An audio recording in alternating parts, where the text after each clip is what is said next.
జ్యోతిగా కదిలిన రాష్ట్రాన్ని శూన్యం నుంచి సౌభాగ్యానికి నువ్వే మార్చావు.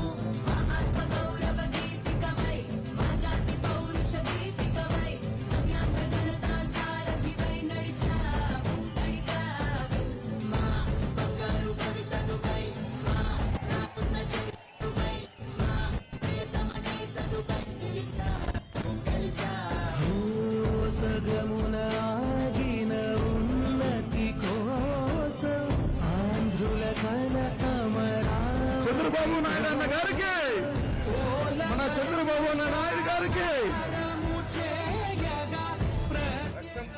ఈరోజు ఈ తమిళనాడుకి ఎట్లా గవర్నమెంట్ పరిపాలన చెప్పించేదానికి మన చంద్రబాబు నాయుడు అన్న గారు వచ్చిన్నారు. అది తమిళనాడులో ఈ తల్లి తొగదికి వచ్చిండేదానికి మనమందరూ మరీ ఆయనకి స్వాగతం చెప్పాలని కోరుకుంటున్నాము.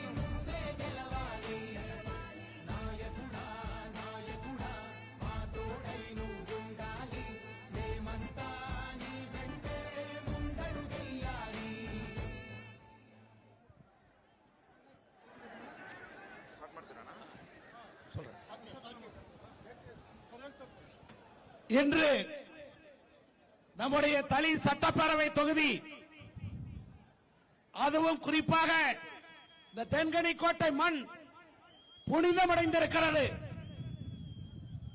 பாரத தேசத்தினுடைய ஜனநாயக காவலராக நின்று இந்த முறை பாரத பிரதமர் நரேந்திர மோடி அவர்கள் ஆட்சி அமைப்பதற்கு கேடயமாக நின்று இன்றைக்கு உலகம் போற்றுகிற ஆட்சி நமக்கு நிரூபித்தந்த ஆந்திர மாநிலத்துடைய முதலமைச்சர், தெலுங்கு தேசம் கட்சியினுடைய தலைவர், இன்றைக்கு அவருக்கு 76வது பிறந்த நாள்.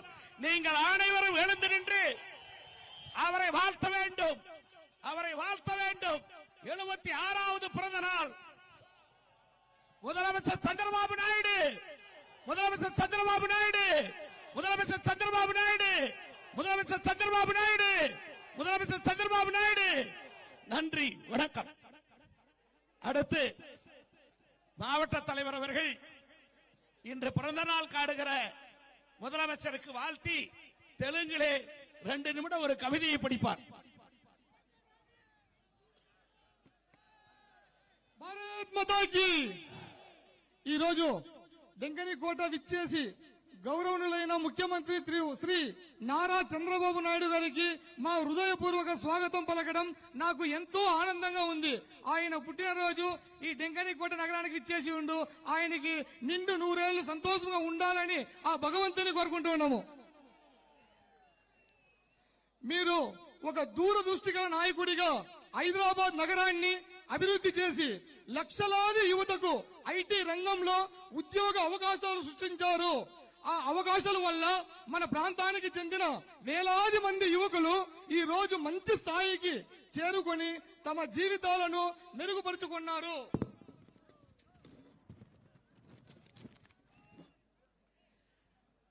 నదులు అంత అనుసంధానం అనే నినాదంతో కృష్ణా గోదావరి అనుసంధానం పట్టిసీమ ప్రాజెక్ట్ ద్వారా ఆంధ్రప్రదేశ్ రాష్ట్రంలో లక్షలాది ఎకరాలకు నీరు అందించిన మహానుభావుడైన మీకు మా హృదయపూర్వక అభినందనలు తెలుపుకుంటూ ఉన్నాము.